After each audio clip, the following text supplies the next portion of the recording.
Hey everybody, I'm the Dr. Bob Lee from 107.5 WBLS. Welcome to Open. Welcome to 2024. Can you believe it? It's another day, another way. Here we go. In fact, coming up on today's show, we'll revisit our conversation with the executive director of the recently opened Louis Armstrong House Museum to shine a light on the legend and how his legacy has impacted the jazz community.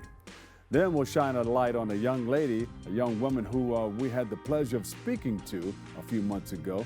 We'll reflect on the work that she's been doing with the American Red Cross and how she's helping others be better prepared for natural disasters. Plus, we'll take a look back at our interview with the talented violinist. Yeah, I wish I was able to play. Whose impact extends to the next generation. We'll learn about how she's positively impacting the future of our community through music. And then finally, we recently spoke to a former WNBA player who is also having a profound impact on our community through her philanthropic efforts. And then we'll revisit everything that she's doing to lift some young spirits. All right, that coming up and a whole lot more. So sit back, kick off your shoes, and relax your feet. We're open. Here we go.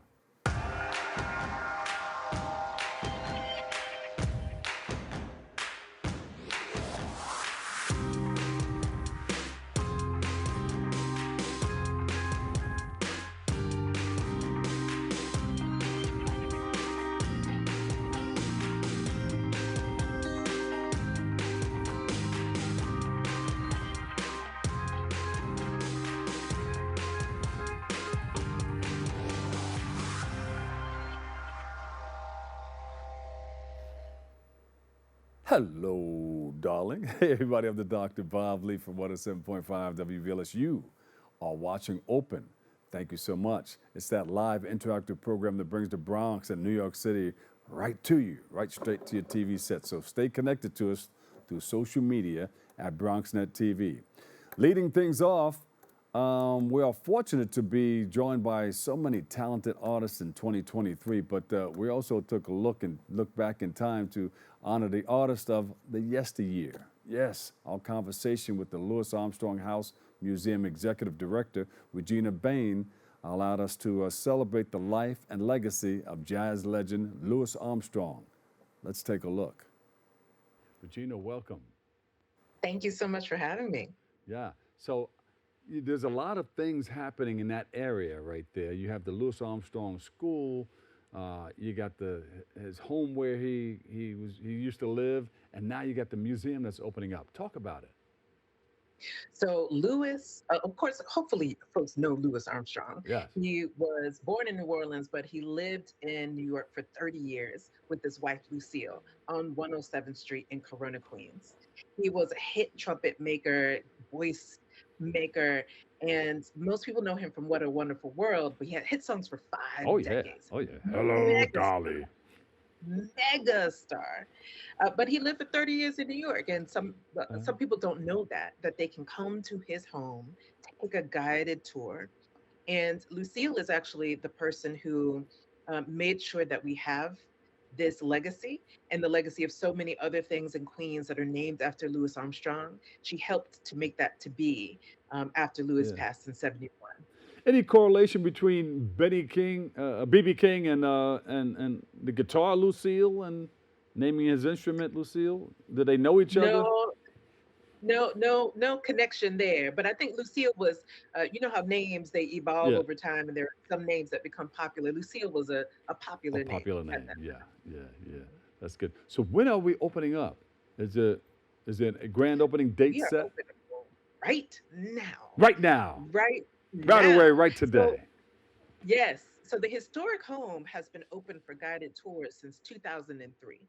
Uh, But the new Armstrong Center, right across the street from the home, just opens on July 6th. So that is our party where we had 400 people on the block coming in and seeing the space.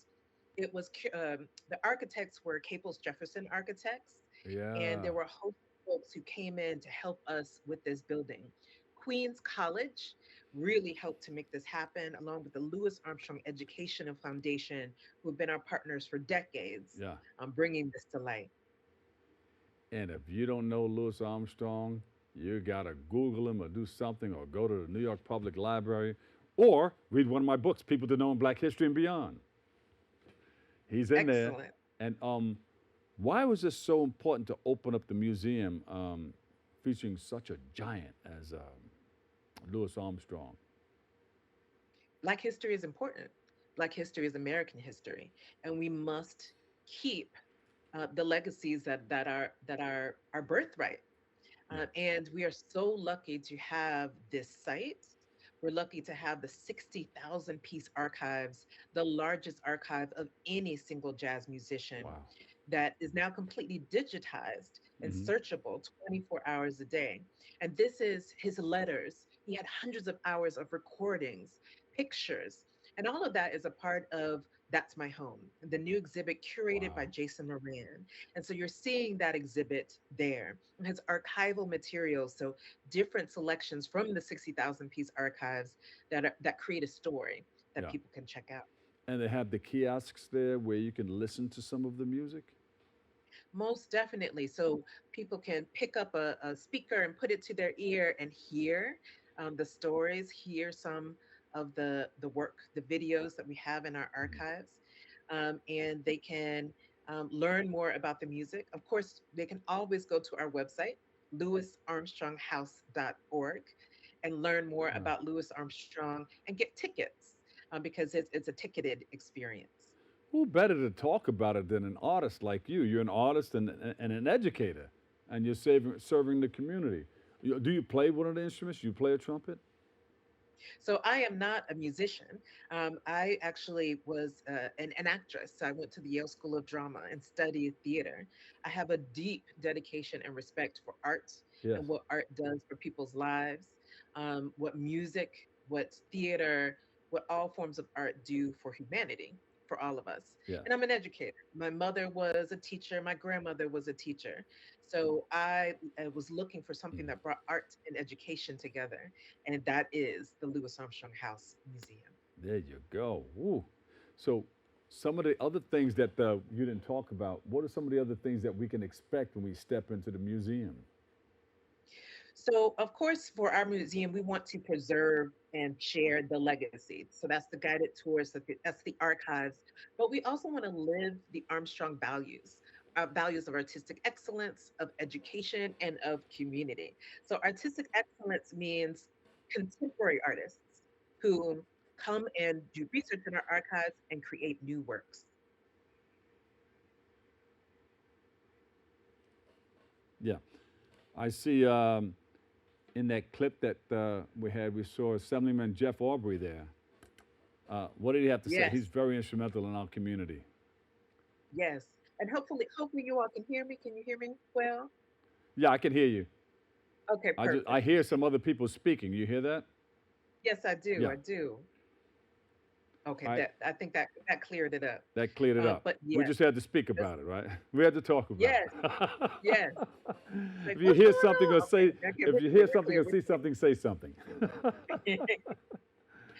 So Assemblyman Aubrey Yes. is amazing and has been working to make this museum happen for decades. There was a Queens College newsletter from 1999, and it said the Armstrong Educational Foundation has purchased a lot across the street from the historic house, and on it will be built what we have now. It took 24 years, 24 years of dedication from our community and community members like Assemblymember Aubrey to make it happen. And so he was there at the ceremony, and we were so pleased to have him. Yeah.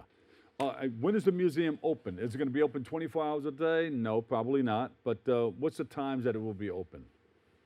Thursday through Saturday, 11 to 4 for guided tours, when you can book the tickets online at lewisarmstronghouse.org.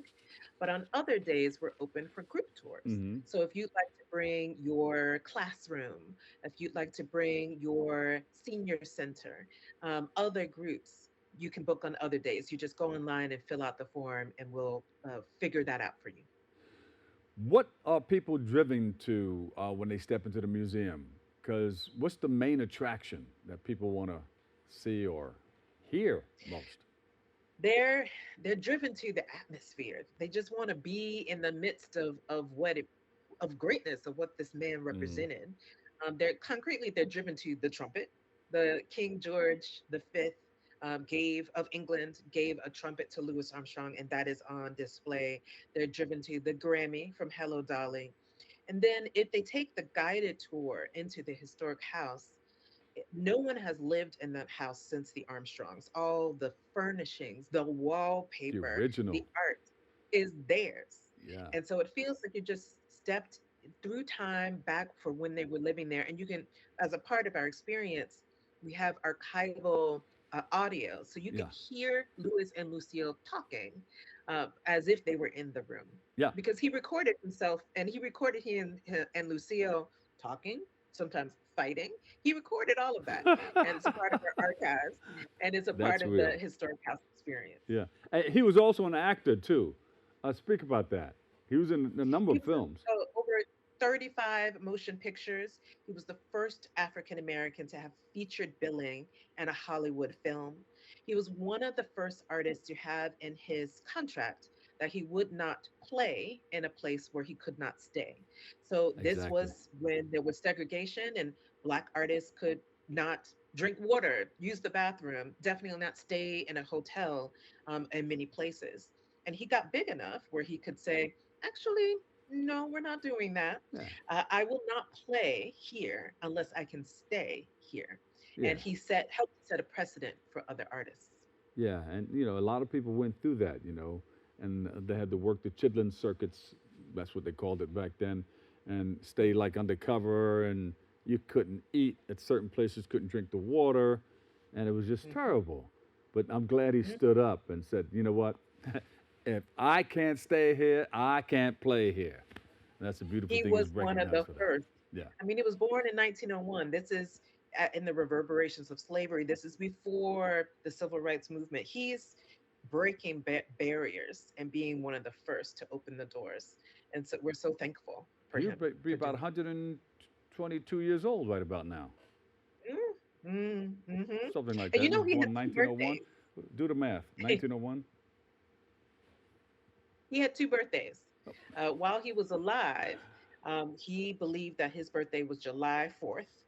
But after his death, a birth certificate was found that said August 4th. And so we celebrate both of his birthdays at the Louis Armstrong Yeah. House Museum. Why not Yeah. celebrate as Why many not? birthdays as you Why can? not?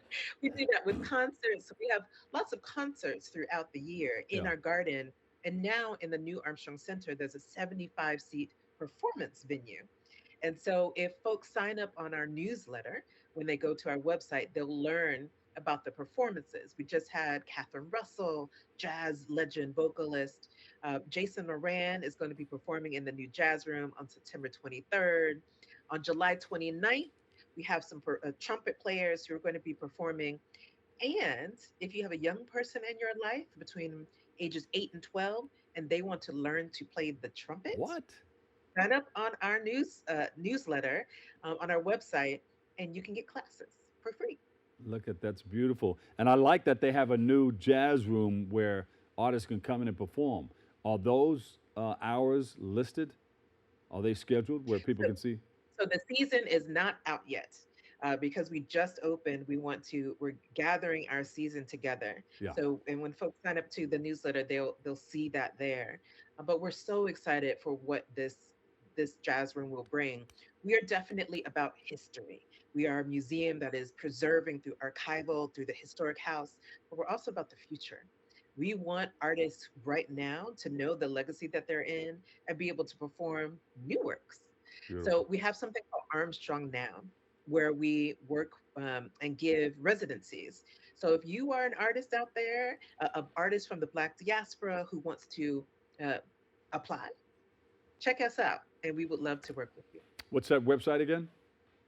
LouisArmstrongHouse.org. That's LouisArmstrongHouse.org. Thank you so much. Regina Bain, Executive Director, Louis Armstrong House Museum. We love you. Thank you for that great information. And you're always welcome to come back again.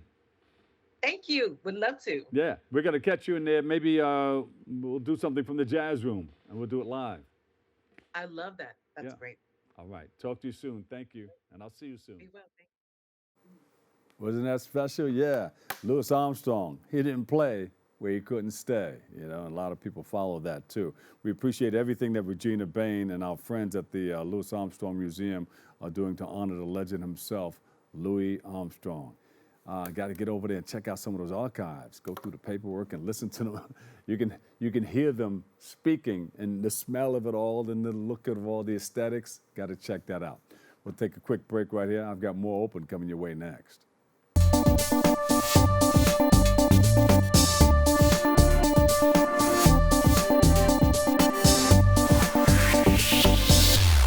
And welcome back. Our next guest is a former American Red Cross volunteer and is currently an AmeriCorps staff member. She sat down with us today to speak about the volunteer work that she did with the Red Cross, which includes volunteer initiatives around their home fire campaign and their disaster preparedness and response programs. Let's take a look at our conversation with Mary Cueva. Welcome, welcome, welcome. Thank you. Thank you for having me. So, you're a chef also? I do cook, and everybody likes it. Yeah. Yeah. Most of the time, I've been working Red Cross, and I also work on the ferry. So when I can, I will. Yeah. So how did you get involved with the American Red Cross?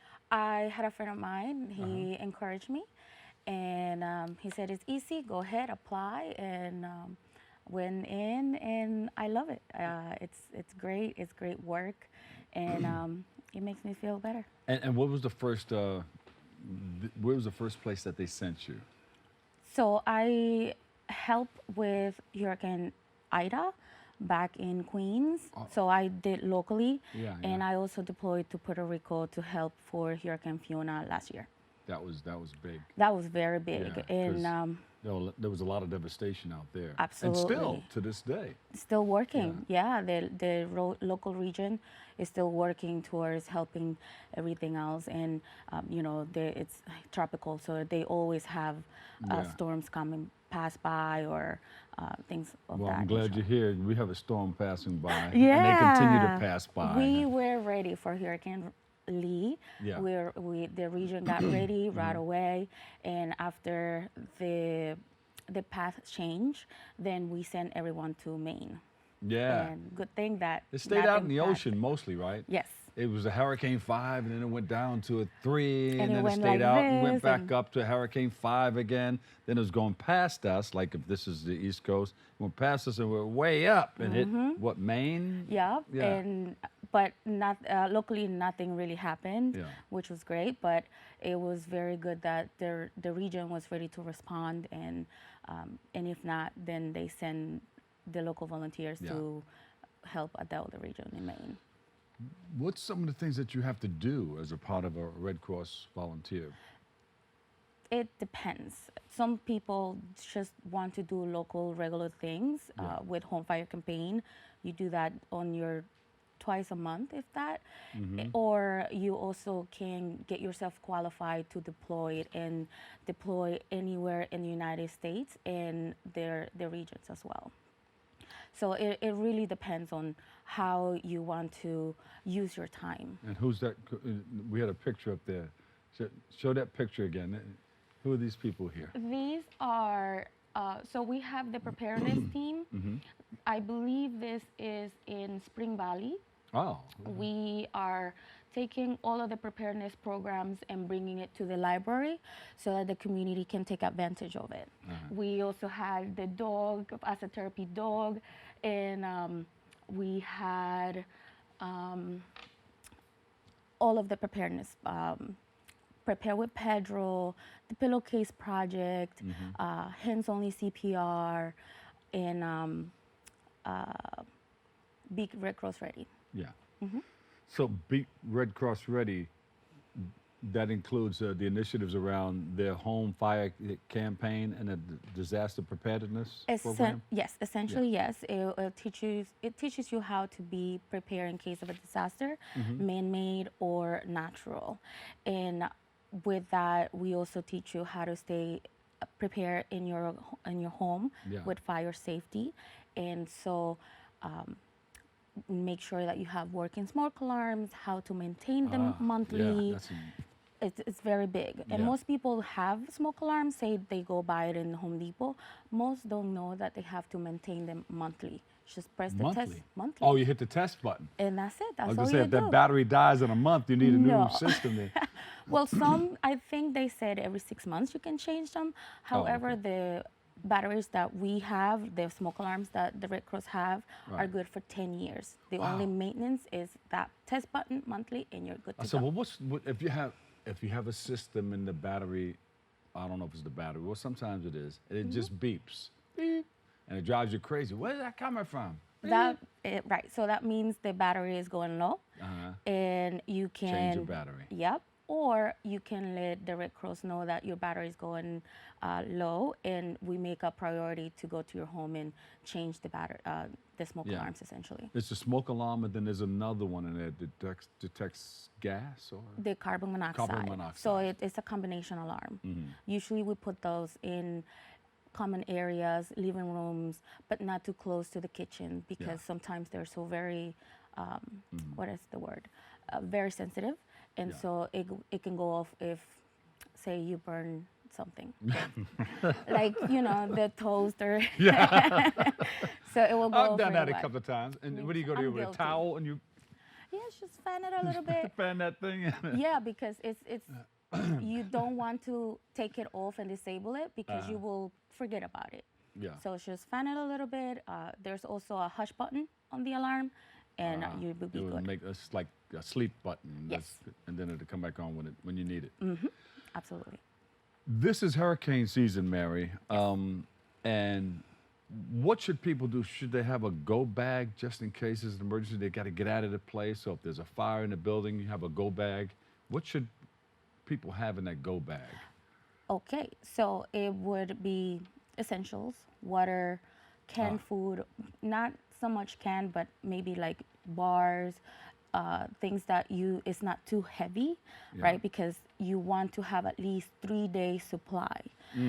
You want to also change every 6 months, right? Because you say you repair your go bag with short clothes, like for summer, right? Yeah. But the disaster happened in mid-February. So you want to be prepared for the weather outside. Right. If you have medications, you want to have at least 3 days, 4 days of medication and the names of the medications in case that you have to call a pharmacy, you'll go ahead and get that prescription there for you. What about pets? Pets, we also have a go bag for pets. Essentials again. Go bag, the pet probably, your dog probably, I got mine, I know what to do. They are so ready. I love it. You know what? I was into the office last week. You're the first one out of the building. They know. They really know. And sometimes if you do your drills every month, they know that when you call them, they gotta go, right? Yeah. I was into the office last week and we have go bags for cats and go bags for dogs, which was really cute. I was like, oh. Yeah. Yeah, a little bit of litter, canned food and things like that. So that's good. You want to prepare everybody in the house, kids, pets, older individuals as well. And if you have a go bag and you have that food in there, make sure you change that food out every few months. Right. You don't want to bite into a hard candy bar or something like that. This is no good. It's 50 years old. Right. You want to keep good, make sure you label them to the expiration date. Yeah. Usually when you get like the granola bars and things like that, they'll last like a good year or so. Whoa. Right. So you want to keep changing them as long as, in every season when you change your clothes as well. Some people should, change your clothes even though you don't wear them because they can develop a smell. Exactly. But a lot of items have a date on it, but that's the date that you can't sell it anymore at a store. So how long can you keep it? Because you can't sell it at a store, but it's still good. For a couple of, I wouldn't do it for too long, maybe 2 weeks or so. Yeah. Depending what it is. If it's something that it's gonna perish really fast. If it's cottage cheese, don't do it. don't do it. Don't do it to yourself. But if it's a granola bar, okay, like a day or two, a couple of maybe a week if you brave. Yeah. Yes. You can do But it. I can't. But that's good. It's good that you know all of this stuff and you're able to share it with other people. You're creating the awareness in our community that in the event that something happens, Right. We you have to be need to have prepared. you have to be prepared. Gotta be Prepare before prepared. you get there. Right, because that's going to help you be a couple of steps ahead of the game. Yeah. Especially if you have medications, right? You have the names, you have how many milligrams it is. You can just call your pharmacy or whoever the pharmacy is around there so that they can get it for you. What about money? Money, all cash is king. Ca- Don't everybody has Cash is tabs on iPhones and like click. It's great. But if all that goes out, that's not going to work. Exactly, it's not You gonna can't work pay for it. too Let me much. pay for this with my phone. That's it. It's not Stuck going at to the work. door. There's internet connections where it's going to be Yeah. interrupted. So you always want to have mainly small, like 5, 10s, 20s, nothing bigger than 50 or 100, right? Because you can just go to, say you need water, you just pay with $5, get 2 bottles, right? You get change. So you want small bills on your go bag, and that way you have some time there. I didn't know. Yeah. I don't know. I thought Now I was we taking know. a knot of money, putting it in my pocket, and running outside. You want to have You know, that people wad, talk about the right? gold bars. You need gold. Right. So you want small bills on your go bag, securely, right? So it's not just hanging out in a clear bag where people can see it, nice and tucked, and so. What about you know where it flashlight or lies. little transistor radios?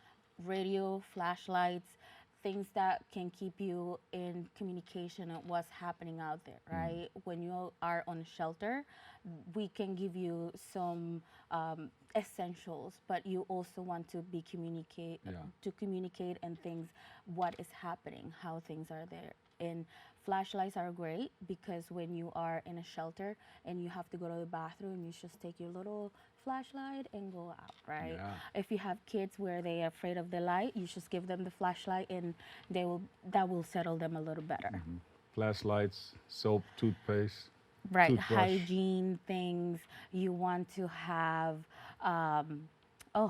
so many I things. had to bring a big duffel bag out of my house Yeah. with all this stuff. If there is on redcross.org, there is a section on the website where it tells you what to bring.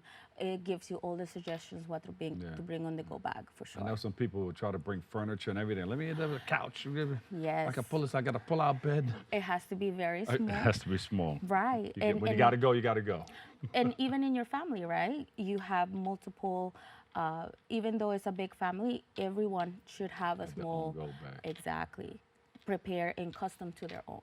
Thank you so much for joining us. It's a pleasure. Can you come back again? Absolutely, anytime. And give us a website. Where can we reach you?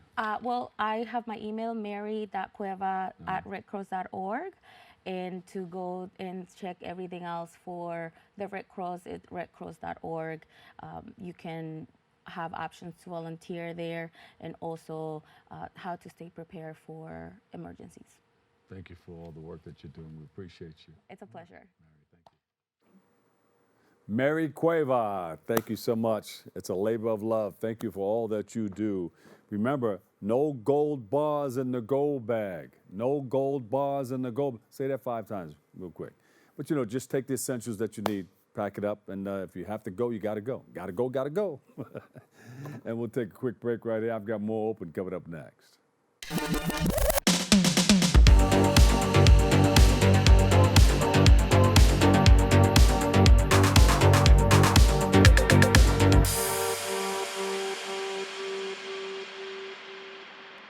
Welcome back. Our next guest has been no stranger to this show. He joined us a few months back to speak about the work that he's been doing with his students at the KIPP Academy, also known as the KIPP Academy String Rhythm Orchestra, and he's been doing a lot. He's a great guy, and he has some great students there too. Let's take a look at our conversation with violinist and music instructor Ma JiD. Thanks for having me, Dr. Bob. I appreciate you having me. Hey, are you over at the school now? I'm at the school right now in between classes, and I'm glad to be talking to you today. I remember we went to visit you and you were doing some wonderful things in that class, and I got you on video of all the things that you were doing. You really get busy. And you really teach them well too, because everybody that comes to your class leaves out of there with they know how to do something. They know how to do something more than they did before they came into the classroom, that's for sure. So Absolutely. thank We you like for. to that students have something that they can hold on to every single time they step in the classroom. And we put a lot of effort into making sure that they have that opportunity musically, to be able to. Ma JiD, what inspired you to get involved in music, in this business of ours? Well, at a very young age, I was really inspired by my older brother playing, and so I started my journey then. Um, I progressed as others stopped because I just loved the magical sound of the violin. As well, I enjoyed the fantastic places I was able to travel to in entertaining others with the violin. Yeah. And so that's And some of those places include. Well, uh, been to Japan. I've been to Mexico. I've been to Europe. I've been to all around the United States, and so yeah, it's been a real journey and privilege. I've been to Canada, performing, and it's just really wonderful to have the opportunity to perform and make music for others to enjoy. So. Yeah. And who were some of the people that you looked up to in coming along, and some of the people that you still admire today? Well, my album that's coming out on September 14th was actually produced by one of my great influences by the name of the great jazz musician Lenny White. Ooh. Coming up, I enjoyed Lenny White. I, Wow. yes, I enjoyed Wow. Charlie. When I was in college, I reached out to Lenny White, and he came and spoke at my school. Spoke at my school. And what we did, the music that he had out at the time, we played it on our college radio station, 88.7 WTNY. Lenny White. Wow, I got to wave a hand to him. If you talk to him, tell him, hey, a kid that that was So, associated with you back then says hello. I'm sure he'll know. I'm sure he know he has a great memory. Wow. So tell us the origin behind your name, Ma JiD. Oh, the name Majid is it's a Muslim name. My family are converted from Catholicism during a period of time. A lot of things. So, Malcolm inspired them, and the movement of Black empowerment inspired them, and so my family converted to Islam. And so that's where my name Majid comes from. It's a very popular name, but I really love the name. Beautiful. Well, you wear it well. thank, thank you so much. Ma JiD, we hear so much about, we're celebrating 50 years of hip hop, and there's all Yes, sorts of categories of rap music, and they have something called trap in rap, but right. they also have something called trap in jazz. Yes, Explain, yes. talk about that. Well, trap jazz is a formation of or a fusion of hip hop and jazz music. Jazz music is the root of it, but the drums up under it, and sometimes, many times, the bass will be more reminiscent of the trap hip hop jazz. So, trap hip hop music. And so that's kind of the root of things. Now, you just took me out of the studio for a hot second when I saw that picture pop up and you were playing music by the ocean. Where, Yeah, where was that? yeah, that was me in That's my one of my first videos shot for my second album, called Sound of a Flower, and it was done by a phenomenal photographer and videographer, Japanese artist, by the name of Hiroko Shono. And so, yeah, that was in Long Island. Long Island? The trip, yep, Wow, it looked like you were on an island somewhere. Yeah, okay, did Long Island. You were on Long Island. I was in Long Island. Yeah, But it looked like you were on an island absorbing some of that sun. Like, oh, this is yes, great. yes. That's good. So talk about your new album.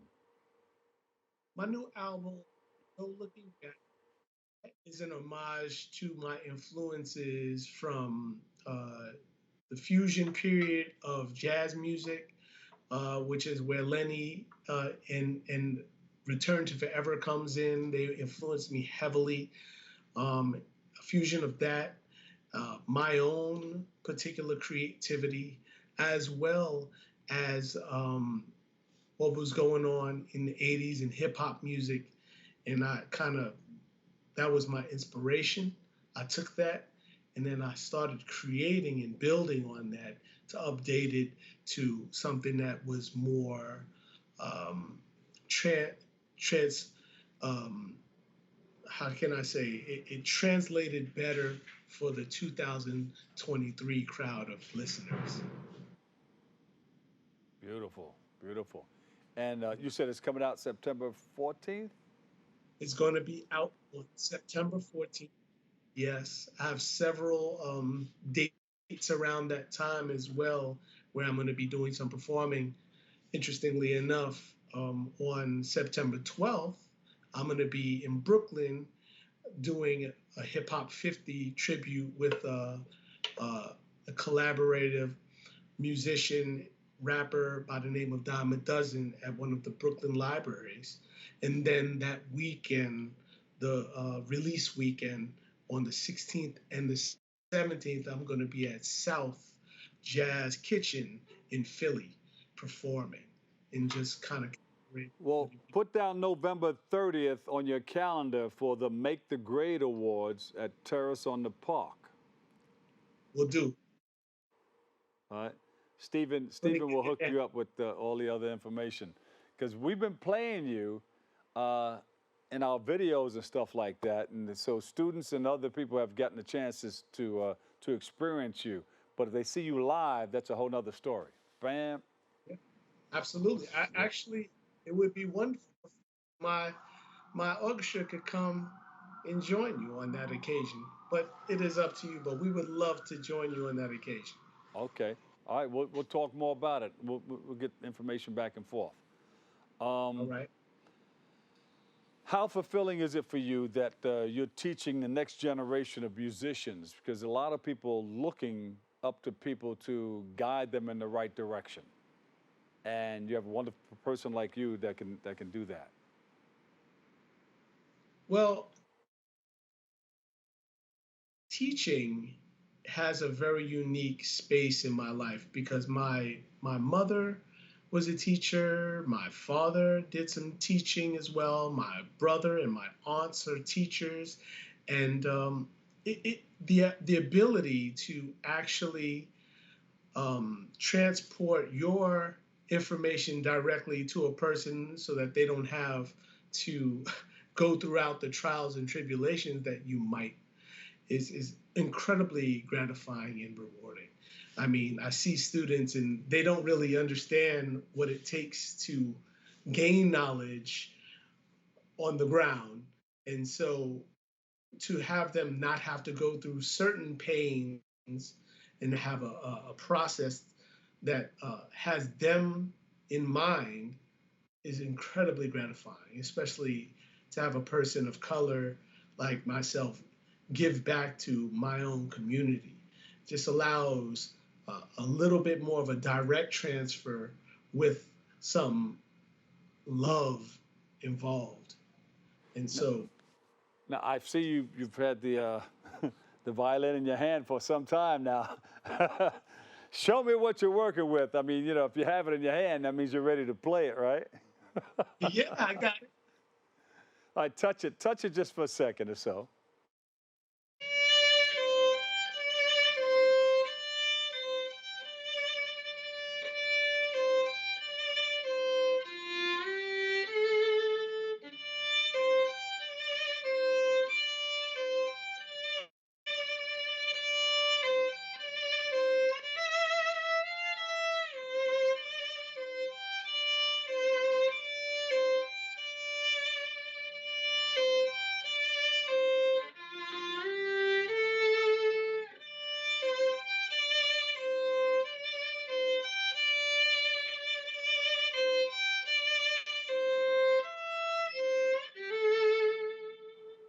Beautiful, beautiful.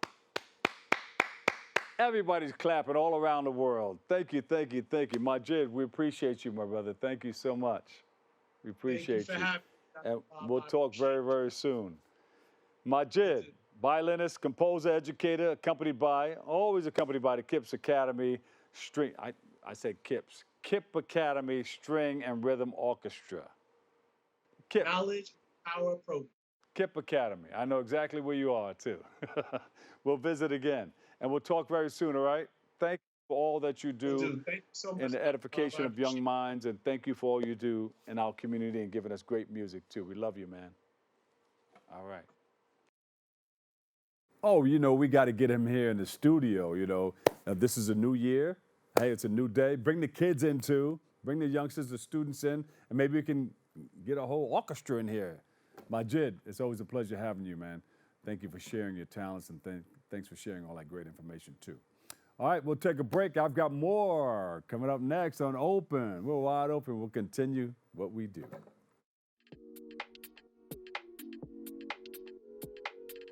BronxNet is a wonderful place because it inspires people that want to consider a career in film and television. It's a way to come, learn, it's cost effective, and it's a way to actualize your dreams. And welcome, welcome, welcome, welcome back. Our last guest is a retired WNBA player who has been giving back to people in our community. All right, she joins us to share a bunch of what she's been doing and speak about her sneaker giveaway event. So let's take a look back. Ready? We're going to go back to chill and check it out. Our conversation with Michelle Reed. Here we are. Michelle, welcome, welcome, welcome. Michelle, you still balling? No, I wish I was, but that would be awesome if I could. Yeah. I would love to be playing right now. You can still just go through the motions in your mind, right? Like I could shoot some mean. Huh? Oh yeah, in my mind, I'm MVP. Yeah. I'm on an all-star team. I know that's I'm right. winning championships. Man, I can shoot way past half court and swish it in my mind. Oh, nice. They're going to call that a 4-point play. right. Listen, tell us a little bit about what you're doing and how you got started in it. Okay, so a little bit about me. I'm a retired professional basketball player with the WNBA, the LA Sparks. Also played internationally. Yeah. Also played internationally in Croatia and Finland. Oh, beautiful. Queens native, from Jamaica, Queens. Also, yes, you already know. Queens in the house. All right. New York State City and State Championship in high school, also a conference championship. Newly published author of What Happens After the Game, a memoir that recently got published here in September. I'm excited about that, and readers can find that on Amazon. I'm a mentor to student athletes and currently creating an idea around starting my own foundation called the Michelle Reed Foundation. Prayerfully, that will be up and running in 2024. Well, you know it's going to be all that, and you know what? They couldn't stop you then. Chips. They couldn't stop you then, and they can't stop you now. There you go. That's a fact. The only person, they always tell you, the only person who can stop you is you. Myself. Yeah. There you go. So you're going to start that. That's coming up now. You got everything laid out? So right now, we're in the process of creatively building that vision. But the great part about that is the sneaker drive is exactly in the direction that we would like the Uh-huh. foundation to go. And the idea came from Thanksgiving when an organization called Keys to Unlock Silence prepared and served dinners to homeless teens here in Queens to an Uh-huh. organization called Rising Ground of Jamaica, which is a teen drop-in center for homeless, uh, homeless individuals and runaways for the age of 14 to 24. Yeah. And during this visit, um, the conversation I had with the supervisor of this location, she expressed the need for these individuals to have sneakers and boots because many of them were unwillingly walking around with flip flops and socks on. Yeah. And we know New York City winters are brutal, so to unwillingly have that as the only option for shoes to get around Yeah. was heartbreaking for me. So the first thing I wanted to do is figure out how I personally can help in that mission, and that was it started out of the idea of me just seeing what I had at home to donate, and then I was like, wait a minute, if I want to help, maybe some of my friends and family on Facebook will want to help too, and that's when I started having the conversation, and look, here we are. Yeah. And you have a lot of your friends and family backing you right now. Do you have some of the elected officials and some of the corporations and unions backing you? What do you need right about now to help you out? Well, well, at this point, the biggest thing, the goal is to get at least 100 pairs of sneakers donated to the Rising Ground of Jamaica and Queens. Mm-hmm. Um, anyone and everyone that could support this cause, I would like them to personally reach out to Miss Sonia Good, who is the supervisor for this location, and she would set up a time and date for people to just drop it all to her. I want the conversations to specifically start and continue with her and not specifically through me. I want to be the person that creates the call to action to bring awareness to the help that they need, but they need help in so many other areas. And because of my athletic background and my love for sneakers, this is a cause that I took personal and just wanted to help specifically on this. Yeah, well, you had a lot of ball players that came out of Queens, Left Rack City, Absolutely. Jamaica, Queens. Some of some of the best point guards come up, out of Queens. But listen, you also have some hip hoppers. You got the Fat Joe's from the Bronx, but he has that sneaker thing that he's doing right now with Nike. LL Cool J, Run DMC. You got all. Yes, I would love to connect with those guys. Love, love, love. And that would be the ultimate mission because that would not only help this specific cause, but it'll also help with things that we want to do for the youth and the community in the future. Let me give you an opportunity to reach out to some of the unions, some of the corporations that we buy from, the McDonald's, the Pepsis, the Cokes, the Burger Kings, the Wendy's, some of the people that we grew up with in our area. Run DMC, LL Cool J's in California, but he always comes back to do something here. Right. And a lot of the elected officials. I'm going to give you the microphone and just say, hey, I need your help. I got this thing I'm starting, and it's going to be awesome. We're going to help a whole lot of people get what they need. You got it. So please, at this time, thank you for that, Dr. Bob Lee.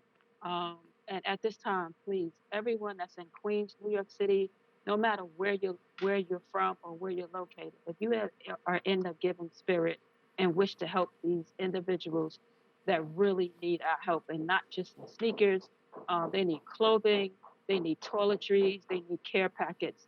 Look, please reach out to Miss Sonia Good. She's at 646. She's at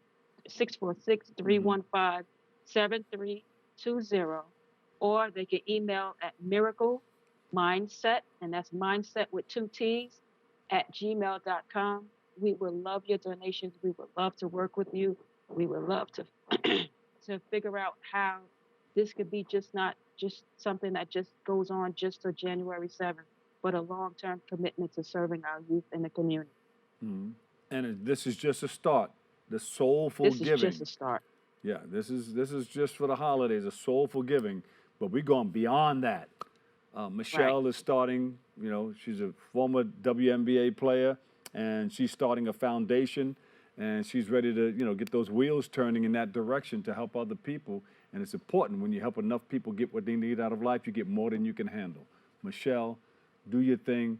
We back you 100%. Absolutely. And thank you for having me. And one more thing I would like to add, if there's a African restaurant that's willing to donate to the festive holiday for these youth and Mm-hmm. individuals, that would be amazing. That way they can have not only had a nice Thanksgiving meal, but a nice Christmas meal to bring it in a safe place that really cares about their well-being and their future. That would be awesome. I'm loving the way you're feeling about giving back, because you know how that Absolutely. works.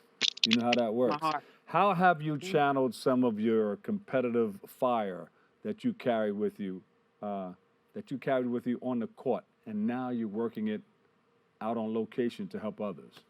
How have you I, channeled I that? the biggest part is I turn my pain into purpose.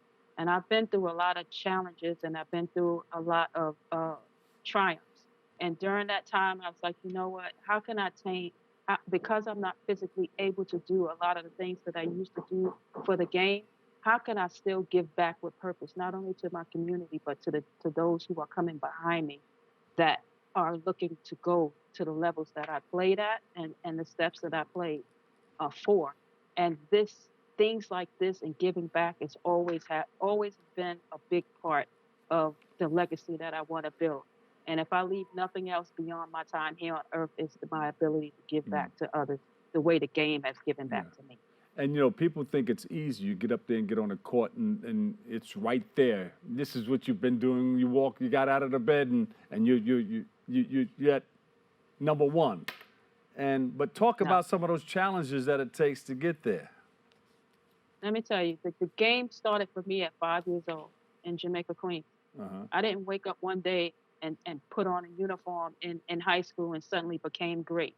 I started at 5 years old playing with boys. I was the only girls player on the basketball team at my junior high school of IS8, which you came to Yeah. when I was at IS8. You visited our school a couple of times and Uh-huh. showed up with the radio, and we went live early in the morning. I remember those days. Yeah, yeah. Um, and it takes a lot of dedication. It takes a lot of commitment, but importantly, it takes a lot of positive people to be in your corner to help you stay on track, because we know that there's a lot of negative influences out there. And if you're not guided and have the right mindset to move forward with your goals and understand clearly what those goals and ambitions are, then you could become a part of the system that wants you to fail. And I want the Michelle Reed Foundation to be a part of the system that helps these young adults stay on a successful path and have a positive ear in their corner. Michelle, I'm just curious. Do you remember anything I said that was inspirational that helped you along the way? Because Let people me come tell up you to me every something. day and they tell me different things, and it's a payoff for the work I've been doing over the years. But not for to be egotist or anything like that, but just to know that people grasp hold of something that I was doing back in the day, and that what The, I'm the still doing today. biggest part that I remember about you is your sense of humor.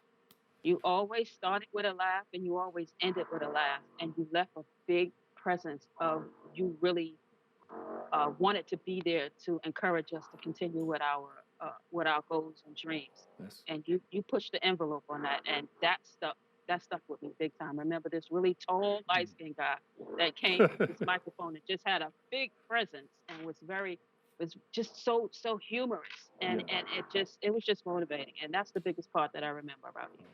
Thank you for that. I'm glad you could mention that. Not for me, but just so I can continue doing the work that I do. Now, what do you tell others who want to get involved and do the same thing that you're doing? First, let it be from a giving spirit of the heart. Don't look for anything in return. Just do it because you can. Do it for you because you're grateful for what you have been blessed with.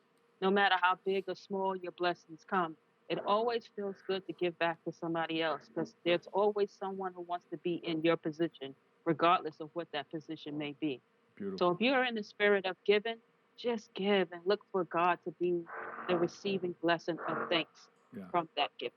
And God is giving back to you, because I heard that you put the pen to the paper. Man, Your That memoirs. book, yes, what Talk about happens after the game. What happens after the game and it's a mindset shift. It took a lot for me to write that book because I'm a very private person. But I knew in order for me to share my experience, in order to help athletes that's coming behind me, and that's also in the game, that to use some of my knowledge and experiences, I really needed to be unselfish and share my experiences. And I tell you, this book is transparent. I went deep. I talked about my failures. I talked about my bad decisions, and I also talked about me gaining my faith and finding a spirit to figure out how to make life more important. Again, just the way the game, just the way I love the game, I needed to also love life and love myself in the life that I was living. So that what happens after the game is a real transparent experience. I cut no corners. girl. You know, God bless you. Thank you. That's how you do Thank you. that. That well Thank said. you. That's how you do that. Yeah. Where can we go to find out more about you? I have a website called whathappensafterthegame.co. You can find me on Facebook with Michelle Reed, and more to come. Like I'm at a groundbreaking point in my life where I'm rebuilding a lot of things, and little acts of kindness like this starts my legacy all over again and building back the All brand right. that I love. I have a So here partner we in are. community building. Yeah. All right. God Yeah. bless you. Yes, call on me. I'm here. Thank you. May God bless you, give you favor, and may you continue doing the things that you do to help others get what they need out of life. We love you. Thank you. And come back and share more, okay? Absolutely. And I love you too. Thank you so much for this opportunity. Thank you. Happy holidays to you. But you see how that works? It's a circle of love. You get by giving. I went to her school like years ago. She got the inspiration, did her thing, and she's coming back to give back. She's starting a foundation too, the Michelle Reed Foundation. We're so excited to be around her, and she's going to come back and give more. All right, we'll see her in 2024. She's coming here and get on the floor. Oh, I'm not trying to rhyme or rap or anything, but she's doing a lot of great things in our community. All right, that's about it. Thank you so much for joining us in this new year, 2024. Unfortunately, that's all the time we have for today's show. I want to thank our guests for joining us and you, our viewers, for tuning in and checking it all out. Thank you so much for letting us share this space and time with you. You keep following us on BronxNet TV for continued coverage. And remember, may God bless you, give you favor, put a hedge of protection around you and your family. And, may no weapon formed against you shall prosper. May God love and keep you. Thank you so much for tuning in and checking it out. I'll see you over 107.5 WBLS.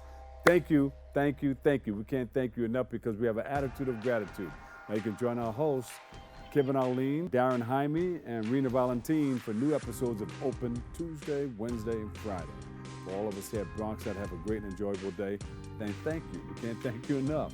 All right, and I'll see you over 107.5 WBLS. The Dr. Bob Lee. Catch you another day, another way. Love you all.